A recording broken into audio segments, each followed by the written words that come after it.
Hello, dear students and viewers. Welcome to my YouTube channel English with Aminul. Hope you all absolutely well. And today in this lesson, I would like to teach you about tense. You know, tense is a vital topic of English grammar, and it performs a great role to form sentence in a right way. Okay, so you have proper knowledge about tense, because if you don't have proper knowledge about tense, you can't make sentence properly, and if you can't make sentence properly, you can't express yourselves what you want to talk about, right?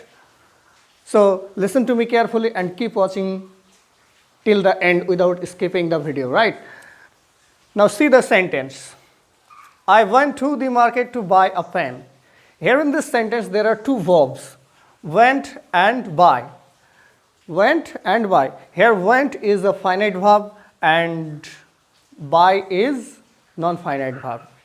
Okay, about finite verb and non-finite verb I have done a class. If you have any problem, you can see the video, right? Now see, went is a finite verb and buy is non-finite verb. Why I am trying to show you this? Because you have to identify tense according to the finite verb of this sentence. ঠিক আছে? ওকে, তো আমরা এখানে finite ভার্বটা কেন দেখব বা কেন বুঝবো? কারণটা হচ্ছে টেন্সটাকে আমরা সবসময় চিনব কোথা থেকে? ফাইনাইট ভার্ব থেকে। ঠিক আছে, ফাইনাইট ভার্ব অর্থাৎ বাক্যের মূল ভার্ব দেখেই আমরা টেন্সটা আইডেন্টিফাই করার চেষ্টা করব, চিহ্নিতকরণ করার চেষ্টা করব। আর তোমরা এটা জানো যে ফাইনাইট ভার্ব অর্থাৎ মেন ভার্ব সবসময় বাক্যের যে সাবজেক্ট বা সেন্টেন্সের যে সাবজেক্ট তার পরের দিকে থাকে। ঠিক আছে, তাহলে ফাইনাইট ভার্ব চেনার নিয়ম হচ্ছে কি, টেন্স চেঞ্জ হবে ফাইনাইট ভার্ব দেখে, আর টেন্স চেনার নিয়ম কি, ফাইনাইট ভার্ব দেখে। তাহলে ফাইনাইট ভার্বের সঙ্গে টেন্সের একটা কি আছে, ডিপ রিলেশন রয়েছে। Clear? Now C, tense means কাল। what is tense? tense কি জিনিস?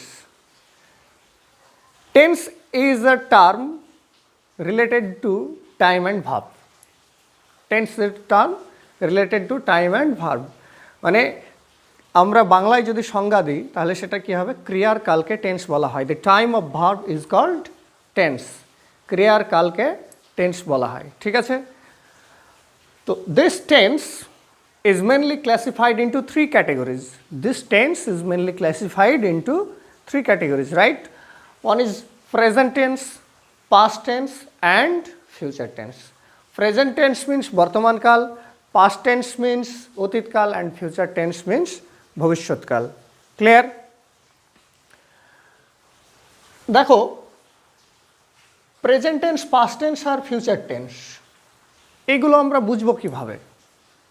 তো অ্যাকশান, অ্যাকশান মিন্স ক্রিয়া বা কাজ। ঠিক আছে, তো সেই অ্যাকশান বা কাজ বা ক্রিয়াটা কখন হচ্ছে, সম্পন্ন হচ্ছে কখন, সেই বিষয়টা যদি আমরা পরিষ্কার বুঝে যাই তাহলেই বুঝে যাব কোন সেন্টেন্সটা বা কোন ভার্বটা কোন টেন্সে আছে, হুইচ সেন্টেন্স আর which verb is in which tense, right? দেখো, হয় কি বলা আছে এখানে, হয়, হয় অর্থাৎ কোনো অ্যাকশান বা কোনো ক্রিয়া হয় এরকম বোঝালে সেটা কি হবে, প্রেজেন্ট টেন্স। হয়েছিল অর্থাৎ সম্পন্ন হয়েছিল, হয়েছিল বোঝালে পাস্ট টেন্স, হবে বোঝালে ফিউচার টেন্স। কেমন? আই ইট রাইস, আমি ভাত খাই, this is present tense. I ate rice, আমি ভাত খেয়েছিলাম, past tense. I will eat rice or I shall eat rice, আমি ভাত খাবো, দিস ইজ ফিউচার টেন্স। ঠিক আছে, তাহলে ক্রিয়া অর্থাৎ ভার্ব বা অ্যাকশান কখন সম্পন্ন হয়েছিল সেইটার উপর ডিপেন্ড করবে যে কোনটা কোন টেন্সে আছে। ঠিক আছে, next, this three tenses or each of the tenses is also subdivided into four categories. Each of the tenses, that means present tense, past tense and future tense, all three tenses are also subdivided into 4 categories. Okay, indefinite or simple, continuous or progressive, perfect, perfective and perfect continuous tense. Simple, it means general. Continuous, ongoing action. Continuous কি জিনিস, progressive কি জিনিস, ongoing action, চলছে এমন, মানে কোনো একটা কাজ চলছে এমন, right? Next perfect. Perfect means indicating completed work, completed action. কী বোঝাতে চাইবে? পারফেক্ট টেন্স মানে ক্রিয়া সম্পন্ন হয়ে গেছে, অর্থাৎ অ্যাকশান কমপ্লিটেড, সম্পূর্ণ হয়ে গেছে. ওকে, next perfect continuous tense. Perfect continuous tense. In this case, action is continuous, but there is an indication, that is, the action is being continued from a specific time or for a period of time. ঠিক আছে, এই perfect কন্টিনিউয়াসের মাধ্যমেও বোঝাবে যে কোনো একটা কাজ চলছে, অর্থাৎ চলিতেছে, কিন্তু এখানে একটা টুইস্ট থাকবে, সেটা কি, যে কাজটা বা অ্যাকশানটা কোনো বিশেষ সময় থেকে চলছে বা কিছু সময় ধরে চলছে. ক্লিয়ার? আবারও বলছি, indefinite or simple, that is general. Continuous tense, ongoing অর্থাৎ প্রোগ্রেসিভ, চলছে. পারফেক্ট, কমপ্লিটেড অ্যাকশান মানে সম্পূর্ণ হয়ে গেছে. Next perfect continuous, it also means continuous but from a specific time or a period of time, কোনো বিশেষ সময় থেকে বা কোনো সময় থেকে অথবা কিছু সময় ধরে চলছে বোঝালে perfect continuous tense. Okay, today we are going to discuss about all indefinite tenses, that means present indefinite tense, past indefinite tense and future indefinite tense. Clear? আমরা আজকে শুধুমাত্র 3টে টেন্স নিয়ে আলোচনা করব, সেটা কি, present indefinite tense, past indefinite tense and future indefinite tense. Clear? তো দেখো যে এখানে প্রত্যেকটা টেন্স সম্বন্ধে, মানে present indefinite, past indefinite and future indefinite, প্রত্যেকটা টেন্সেরই বিশেষ কিছু জিনিস এখানে ইন্ডিকেশন করে দেওয়া রয়েছে. ঠিক আছে, তারপরেও I would like to discuss elaborately here about present indefinite tense, past indefinite tense and future indefinite tense. Okay, now listen, present indefinite tense or present simple tense. Present indefinite tense means present simple tense. What is called present indefinite tense? Present indefinite tense means the action which refers to the habitual fact or eternal truth, right? Present indefinite tense বলতে বোঝানো হচ্ছে যে কোনো একটা কাজ বর্তমানে সম্পূর্ণ হবে এবং সেটা চিরন্তন সত্য বা অভ্যাসগত বোঝাবে. ঠিক আছে, তাহলে কি বললাম? Present indefinite tense refers to the habitual fact or eternal truth, but this action is done in present time. মানে প্রেজেন্ট ইনডেফিনিট টেন্সটা কী জিনিস, যে কোনো ক্রিয়া বা কোনো কাজ বা কোনো অ্যাকশান বর্তমানে হবে কিন্তু সেটা চিরন্তন সত্য বা অভ্যাসগত বোঝাবে. ঠিক আছে, তো যেমন আমি ভাত খাই, আই ইট রাইস, সূর্য পূর্ব দিকে ওঠে, the sun rises in the east, পৃথিবী সূর্যের চারিদিকে ঘোরে, দি আর্থ মুভস রাউন্ড দি সান. তো দি আর্থ মুভস রাউন্ড দি সান, পৃথিবী সূর্যের চারিদিকে ঘোরে, এটা কি, এটা হলো চিরন্তন সত্য অর্থাৎ ইটারনাল ট্রুথ. সূর্য পূর্ব দিকে ওঠে বা উদিত হয়, the sun rises in the east, এইটা কি, চিরন্তন সত্য, eternal truth. I bathe in the river every day, আমি প্রতিদিন নদীতে স্নান করি, this is present indefinite tense, that means it is a habitual fact যে আমি প্রতিদিন নদীতে স্নান করি. তাহলে এটা হলো কি, প্রেজেন্ট ইনডেফিনিট টেন্স. ঠিক আছে, তো সাপোজ তুমি চিরন্তন সত্য বা অভ্যাসগত বিষয় কি সেইটা তুমি জানো না, তখন how can you identify present indefinite tense? or how can you identify that the sentence is in present indefinite tense? তখন কি করব, আমরা এই যে চারটে বিষয় এখানে দেওয়া আছে এই চারটে বিষয় ফলো করব। কি? হর্ষই, অন্তুস্থ এ ও। অর্থাৎ আমাকে টেন্স কিভাবে চিনতে হবে, how can we identify tense? We can identify tense according to the finite verb or main verb of a sentence. আমরা সবসময় টেন্স চুজ করব কি দেখে, টেন্স চিনতে পারবো কি দেখে, বাক্যের যে মূল ভার্ব বা ফাইনাইট ভার্ব অর্থাৎ সমাপিকা ক্রিয়া সেইটা দেখে। ঠিক আছে? তাহলে তোমরা যদি দেখো যে সেই বাক্যের ফাইনাইট ভার্ব বা সমাপিকা ক্রিয়ার সঙ্গে, বাংলা বাক্যের সমাপিকা ক্রিয়ার সঙ্গে বা ফাইনাইট ভার্বের সঙ্গে এই বিষয়গুলো যুক্ত থাকে, যেমন হর্ষই, অন্তুস্থ এ ও, তখন সেটা কি হবে? প্রেজেন্ট ইনডেফিনিট টেন্স হবে। ক্লিয়ার? কেমন? আমি ভাত খাই, খাই, খাওয়াটা কি? ক্রিয়া। তাহলে খায়ের সঙ্গে হর্ষই বা অন্তুস্থ আছে। তুমি ভাত খাও, তাহলে এখানে ক্রিয়া কোনটা?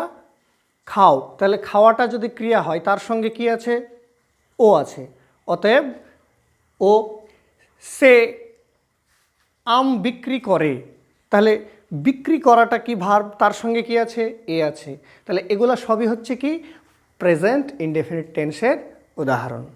আবার বলছি, আমি ভাত খাই, খাই হর্ষই, তুমি ভাত খাও ও, সে স্কুলে যায় হর্ষই, সে আম বিক্রি করে, তাহলে এ। তাহলে হর্ষই, অন্তুস্থ এ ও, এই চারটে জিনিস যদি কোনো বাংলা ক্রিয়াপদের সঙ্গে থাকে তাহলে সেটা অবশ্যই কোন টেন্স হবে? প্রেজেন্ট ইনডেফিনিট টেন্স হবে। Clear? Now see past indefinite tense. Past indefinite tense আমরা চিনব কিভাবে? ল লাম ততাম। কোথায় থাকবে ল লাম ততাম? বাক্যের যে ফাইনাইট ভার্ব বা মেন ভার্ব, বাংলা বাক্যের ফাইনাইট ভার্ব বা মেন ভার্বের সঙ্গে যদি ল লাম বা ততাম থাকে তাহলে সেটা অবশ্যই কোন টেন্স হবে? পাস্ট ইনডেফিনিট টেন্স হবে। কোন টেন্স হবে? Past indefinite tense. Clear? Next এসো future indefinite tense. Future indefinite tense চিনব কীভাবে? বাংলা বাক্যের ক্রিয়াপদের সঙ্গে বা ফাইনাইট ভার্বের সঙ্গে যদি ব, বে, বা, বেন থাকে, কি থাকবে? ব, বে, বা, বেন, তাহলে সেই সেন্টেন্সটা হবে কি? Future indefinite tense. ক্লিয়ার? তাহলে আমরা সেন্টেন্স চিনতে পারবো, নো প্রবলেম, কোন টেন্সে আছে সেটা চিনতে পারবো। আমরা সবসময় এই জিনিসগুলো দেখে চিনব যে বাংলা, সাপোজ তুমি একটা বাংলা বাক্যকে ট্রান্সলেট করছো, suppose you are trying to translate a Bengali sentence into English one, what should you do then? You should follow these facts. হর্ষই, অন্তুসুয়া এ ও থাকলে সেটা হবে প্রেজেন্ট ইনডেফিনিট টেন্স, ল লাম ততাম থাকলে সেটা হবে পাস্ট ইনডেফিনিট টেন্স, আর ব, বে, বা, বেন থাকলে সেটা হবে ফিউচার ইনডেফিনিট টেন্স। ক্লিয়ার? আচ্ছা, নাও C here all structures of all sentences. For example, the positive form of assertive sentence, negative sentence, as well as interrogative sentence have been given here. অর্থাৎ assertive সেন্টেন্সের হাবোধক, নাবোধক, interrogative সেন্টেন্সের হাবোধক, নাবোধক, এই সমস্ত বাক্যগুলির গঠন বা structure অর্থাৎ ফর্ম এখানে দেওয়া আছে, তোমরা একটু ভালো করে খেয়াল করো। এই যে, তাহলে first I have to properly understand the basic form of present indefinite tense. Okay, যদি আমরা বেসিক ফর্মটা বুঝতে পারি তাহলে বাকিগুলো নো প্রবলেম। দেখো যে বেসিক ফর্মটা কি? Subject, verb one, object. Present indefinite টেন্সের বেসিক ফর্মটা কি? Subject, verb one, object. Here see subject, MV, object. তাহলে প্রেজেন্ট ইনডেফিনিট টেন্সের অ্যাসার্টিভ সেন্টেন্সের অর্থাৎ বেসিক ফর্মটা কী হবে? Subject, V one, object. তাহলে এইখান থেকে আমি কি করব? বাক্যটাকে ট্রান্সলেট করব। ঠিক আছে? সাপোজ আমি ভাত খাই, আমি ভাত খাই, তাহলে আমি ভাত খাই এই বাক্যটা কোন টেন্সে আছে, আমাকে প্রথমে এখান থেকে খুঁজে বার করতে হবে কি যে বাক্যের ফাইনাইট ভার্ব কোনটা বা মেন ভার্ব কোনটা। তো খাই মেন ভার্ব, খাই মেন ভার্বের সঙ্গে আমি কি দেখতে পাচ্ছি যে দেখো যে উনতুস্তোয়া আছে, আর এইখানে দেখো উনতুস্তোয়া থাকলে সেইটা হবে প্রেজেন্ট ইনডেফিনিট টেন্স। ক্লিয়ার? একটা সেন্টেন্সের মাধ্যমে দেখো তিনটে সেন্টেন্স একই, তাই এক সেন্টেন্সের মাধ্যমেই আমরা কথা শেষ করে দেবো। ঠিক আছে? তাহলে আমি ভাত খাই, খাওয়াটা হচ্ছে কি বাক্যের কোন ভার্ব? Finite verb. আর এই ফাইনাইট ভার্বে দেখতে পাচ্ছি কি উনতুস্তোয়া, উনতুস্তোয়া, তাহলে এইটা হবে কি প্রেজেন্ট ইনডেফিনিট টেন্স। তাহলে এইটাকে যখন আমি ট্রান্সলেট করব তখন কি হবে, বেসিক ফর্মটা নিব প্রথমে। তো বেসিক ফর্মটা কি সাবজেক্ট V1 অবজেক্ট। কার বেসিক ফর্ম এটা? Present indefinite tense. তাহলে এইটা ট্রান্সলেট করলে কি হবে, আই ইট রাইস, আমি ভাত খাই, I eat rice. Here I is a subject, eat finite verb plus এটা verb 1 object, full stop. Clear? Now see another fact here, okay, and listen to me carefully what I am trying to say now. Okay, আমি ভাত খাই, I eat rice. Here the subject is আমি, first person, so I use I eat. Okay, but in present indefinite tense, if the subject is third person singular number, then we must use s or es with the main verb of a sentence or finite verb of a sentence.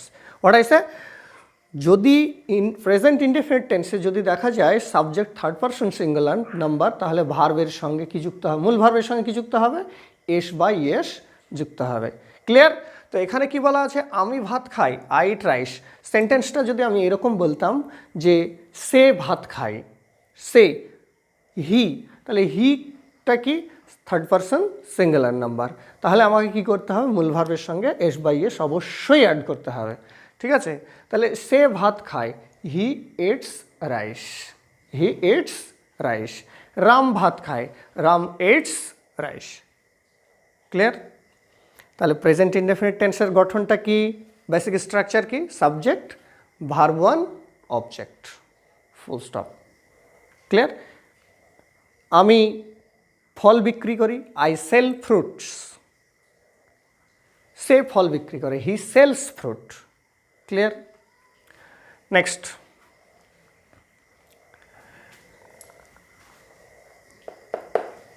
Negative form, present indefinite টেন্সের negative form. Negative form কি তোমরা জানো যে to form negative sentence and interrogative sentence, two form negative sentence and interrogative sentence an auxiliary is must, because without auxiliary verb you cannot use not in negative sentence and you cannot form interrogative sentence. Clear? মানে negative sentence গঠন করার সময় not এবং interrogative sentence গঠন করার সময় গঠন তুমি কোনোভাবেই করতে পারবে না যদি সেই বাক্যগুলিতে অক্সিলারি ভার্ব না থাকে। মানে অক্সিলারি ভার্ব ছাড়া নেগেটিভ সেন্টেন্সে নট এবং ইন্টারোগেটিভ সেন্টেন্স গঠন করা যায় না। ঠিক আছে? তাহলে বেসিক স্ট্রাকচারটা আবার ফলো করো, সাবজেক্ট ভার্ব 1 অবজেক্ট। এটা হচ্ছে প্রেজেন্ট ইনডেফিনিট টেন্সের বেসিক স্ট্রাকচার। ক্লিয়ার? আমি ভাত খাই, আই ইট রাইস। সে ভাত খায়, হি ইটস রাইস। কিন্তু আমি বলছি কি আমি ভাত খাই না, তাহলে আমাকে এই সেন্টেন্সে কী করতে হবে, নট ব্যবহার করতে হবে। তো আমি নেগেটিভ সেন্টেন্স বলছি, আমি ভাত খাই, আমি ভাত খাই, আই ইট রাইস, কিন্তু আমি ভাত খাই না, তখন কি হবে, নট ব্যবহার করতে হবে। তো নট ব্যবহার করতে গেলে অক্সিলারি ভার্ব ছাড়া নট ব্যবহার করা যাবে না। So what auxiliary should be used here? যদি দেখো যে কোনো বাক্যকে নেগেটিভ করার সময় অক্সিলারি ভার্ব পাচ্ছ না বা ইন্টারোগেটিভ করার সময় অক্সিলারি ভার্ব পাচ্ছ না, তখন কি করতে হবে, ওই জায়গাতে অক্সিলারি হিসাবে ডু ভার্ব ব্যবহার করতে হবে। ঠিক আছে? তাহলে আমি ভাত খাই, আই ইট রাইস। আমি ভাত খাই না, I do not eat rice. Look at the structures. আমি ভাত খাই, আই ইট রাইস, বাট আমি ভাত খাই না, I do not eat rice. তাহলে আমি ভাত খাই, আই ইট রাইস, কিন্তু আমি ভাত খাই না, তখন কি হবে, I do not eat rice, I do not eat rice. ঠিক আছে? আচ্ছা, ধরো বললাম যে তুমি কি ভাত খাও, তুমি কি ভাত খাও, তাহলে ইন্টারোগেটিভ সেন্টেন্স। তো অক্সিলারি ভার্ব না থাকার কারণে আমরা কি অক্সিলারি ভার্ব করব, ডু। সেন্টেন্সটা কী হবে, ডু ইউ ইট রাইস, তুমি কি ভাত খাও না, ডোন্ট ইউ ইট রাইস। চারটে সেন্টেন্স ভালো করে খেয়াল করো। আমি ভাত খাই, আই ইট রাইস। আমি ভাত খাই না, I do not eat rice. আমি কি ভাত খাই, ডু আই ইট রাইস। আমি কি ভাত খাই না, do I not eat rice. Clear. আর subject third person singular number হলে ভার্বের সঙ্গে এস বাই এস যুক্ত হবে। যেমন সে আম বিক্রি করে, হি সেলস ম্যাঙ্গোজ। সে আম বিক্রি করে না, হি ডাজ নট। ডাজ কোত্থেকে এলো, ওই যে মূল ভার্বের সঙ্গে এস বাই এস যেটা ছিল সেই এস বাই এস এবার এসে অ্যাড হয়ে যাবে কোথায়, অক্সিলারি ভার্বের সঙ্গে, ডু ভার্বের সঙ্গে। তাই কি হলো, সে আম বিক্রি করে না, he doesn't it sell mango, he doesn't sell mango. সে কি আম বিক্রি করে, ডাজ হি সেল ম্যাঙ্গোজ। সে কি আম বিক্রি করে না, does he not sell mangoes. Do you understand? Okay, now come to past tense, past indefinite tense, past indefinite tense. Okay, first indefinite টেন্সের বেসিক স্ট্রাকচারটা তোমরা খেয়াল করো। তার আগে এই সেন্টেন্সগুলো একটু দেখে নাও।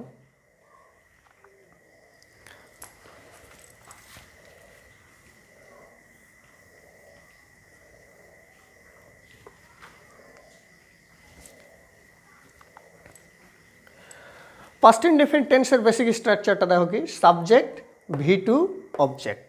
V two means the first form of main verb. Okay, তাহলে এবার ফর এক্সাম্পল আমি ভাত খেয়েছিলাম। দেখো প্রেজেন্ট ইনডেফিনিট টেন্সে কি বলেছি, খাই। তো খাই এখানে কি আছে, উনতুস্তু আছে, ঠিক আছে। এখানে কি আছে, এইটা, এই জন্য এটা হলো কি প্রেজেন্ট ইনডেফিনিট টেন্স। খাই থাকার জন্যে প্রেজেন্ট ইনডেফিনিট টেন্স। এবার আমি কি বলছি, আমি ভাত খেয়েছিলাম, খেয়েছিলাম। দেখো এখানে ল লাম ত তাম, তাহলে এই লাম থাকার জন্য এইটা কোন টেন্সে হবে, পাস্ট ইনডেফিনিট টেন্স হবে। বিকজ খেয়েছিলাম is the finite verb of the sentence. খেয়েছিলামটা কি বাক্যের ফাইনাইট ভার্ব, আর এখানে লাম আছে বলে এইটা হচ্ছে কি পাস্ট ইনডেফিনিট টেন্স। তাহলে পাস্ট ইনডেফিনিট টেন্সের বেসিক স্ট্রাকচারটা কি, subject V two object. Basic structure subject main verb two object. So what should be the translation here, I subject, এবার কি হবে ভি টু, ইট খেয়েছিলাম, তার পাস্ট রূপ কি হবে, ate. I ate rice, I ate rice. Clear? তাহলে এবার তোমরা আমার সঙ্গে বলো যে আমি ভাত খেয়েছিলাম, আই এট রাইস। সে ভাত খেয়েছিল, হি এট রাইস। এইখানে কিন্তু প্রেজেন্ট ইনডেফিনিট টেন্সে সাবজেক্টের পরে সাবজেক্ট সিঙ্গুলার নাম্বার হলে ভার্বের সঙ্গে এস বাই এস যুক্ত হয়। এখানে পাস্ট ইনডেফিনিট টেন্সে সেরকম কোনো কন্ডিশন নেই। তাহলে এখানে আমি ভাত খেয়েছিলাম, আই এট রাইস। সে ভাত খেয়েছিল, হি এট রাইস। সেম, তারা ভাত খেয়েছিল, দে এট রাইস। ওকে, তারা ভাত খেয়েছিল না, বা আমি ভাত খেয়েছিলাম না, আমি ভাত খেয়েছিলাম, আই এট রাইস। আমি ভাত খেয়েছিলাম না, তাহলে না, নট আসছে, নট ব্যবহার করতে হবে। তো এইখানেও দেখো যে অক্সিলারি ভার্ব নেই। তো তাহলে অক্সিলারি ভার্ব হিসাবে তো আমাকে ব্যবহার করতে হবে কাউকে না কাউকে, কারণ অক্সিলারি ভার্ব ছাড়া নট ব্যবহার করা যায় না, তাই তো। তো তাহলে এখানে কি আসবে, ডু আসবে, কিন্তু টেন্স অনুসারে এখানে ডু কনভার্ট হয়ে ডিড হয়ে যাবে। কি হবে, ডিড। তাহলে আমি ভাত খেয়েছিলাম, আই এট রাইস। আমি ভাত খেয়েছিলাম না, I did not ate rice. I did not ate rice. তুমি কি ভাত খেয়েছিলে, তুমি কি ভাত খেয়েছিলে, did you eat rice, did you eat rice. ঠিক আছে, এখানে ফর্মটা দেখো, আমি ভাত খেয়েছিলাম, কি করলাম, সাবজেক্ট আই, MV2 মূল ভার্বের second form, object rice, full stop. কিন্তু আমি কি বলছি, আমি ভাত খেয়েছিলাম না, তাহলে নট ব্যবহার করব। তাহলে নট ব্যবহার করতে গেলে কী হবে, এখানে ডিড নট হবে, কী হবে, ডিড নট হবে। তো ডিড নট যদি ব্যবহার করি তাহলে মেন ভার্বটা এবার কিন্তু কী হয়ে যাবে, ওয়ান হয়ে যাবে। If the auxiliary is in first form then the main verb must be in present form. Clear? তাহলে অক্সিলারি ভার্ব পাস্ট হলে মেন ভার্ব অবশ্যই কী হবে, প্রেজেন্ট হবে। তো দেখো, আমি ভাত খেয়েছিলাম, আই এট রাইস, আমি ভাত খেয়েছিলাম না, I did not eat rice. সে ভাত খেয়েছিল, হি এট রাইস, সে ভাত খেয়েছিল না, he did not eat rice. ঠিক আছে, তুমি কি ভাত খেয়েছিলে বা সে কি ভাত খেয়েছিল, ডিড হি ইট রাইস, সে কি ভাত খেয়েছিল না, did he not eat rice. Okay, সে কি ভাত খেয়েছিল না, did he not eat rice. Clear? Now come to the future indefinite tense. Future indefinite tense. তো ফিউচার ইনডেফিনিট টেন্স আমরা কিভাবে চিনব, ব, বে বা বেন থাকবে। ঠিক আছে, কি থাকবে, ব, বে বা বেন। চলে এসো, আমি ভাত খাবো, ব, আমি ভাত খাবো, ব, কী হবে, আই, ব আছে, সেই জন্য ফিউচার ইনডেফিনিট টেন্স, বুঝে গেলাম। এবার বেসিক স্ট্রাকচারটি, subject, shall will, verb one, object. তাহলে সাবজেক্ট আই, আয়ের পরে কি বসে, শ্যাল, আই শ্যাল। এবার কি হবে, ভার্ব ওয়ান হবে, eat rice, I shall eat rice, আমি ভাত খাবো। তো এবার দেখো, প্রেজেন্ট ইনডেফিনিট টেন্সে কোনো অক্সিলারি থাকে না বলে নেগেটিভ সেন্টেন্স করার সময় কি আসছে, ডু আসছে, তাই তো? বা ইন্টারোগেটিভ করার সময় অক্সিলারি হিসাবে কি আসছে, ডু আসছে। থার্ড পারসন সিঙ্গুলার নাম্বার হলে ডাজ ব্যবহার হচ্ছে। পাস্ট ইনডেফিনিট টেন্সের ক্ষেত্রে নেগেটিভ বা ইন্টারোগেটিভ করার সময় অক্সিলারি হিসাবে কী ব্যবহার করা হচ্ছে, ডিড ব্যবহার করা হচ্ছে, ডিড, ডিড। কিন্তু ফিউচার ইনডেফিনিট টেন্সে আমরা একটা করে অক্সিলারি ভার্ব পাচ্ছি, সেটা কি, শ্যাল অথবা উইল। ঠিক আছে, তাহলে আমি এখানে কি করলাম, আমি ভাত খাবো, আই শ্যাল ইট রাইস। তো এই বাক্যটাকে যদি বলি আমি ভাত খাবো না, আমি ভাত খাবো না, তো তাহলে এখানে এক্সট্রা আমাকে অক্সিলারি ভার্ব আনার কোনো প্রয়োজন নেই নট ব্যবহার করার জন্য। কারণটা হচ্ছে কি, যে এখানে অক্সিলারি ভার্ব একটা আছে। তাহলে কি হবে, I shall not eat rice, আমি ভাত খাবো না, I shall not eat rice. Clear? I shall not eat rice, আমি ভাত খাবো না। তুমি কি ভাত খাবে, উইল ইউ ইট রাইস, তুমি কি ভাত খাবে, উইল ইউ ইট রাইস। তুমি কি ভাত খাবে না, will you not eat rice, তুমি কি ভাত খাবে না, will you not eat rice. তাহলে আমরা সমস্ত স্ট্রাকচার অনুসারে সমস্ত রকমের এক্সাম্পল এখানে দিলাম। Hope you all clearly understand what I teach you. So keep practicing again and again so that you must or you should improve for spoken English.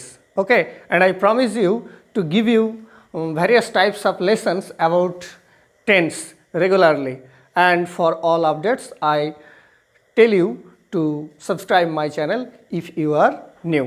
Okay, goodbye.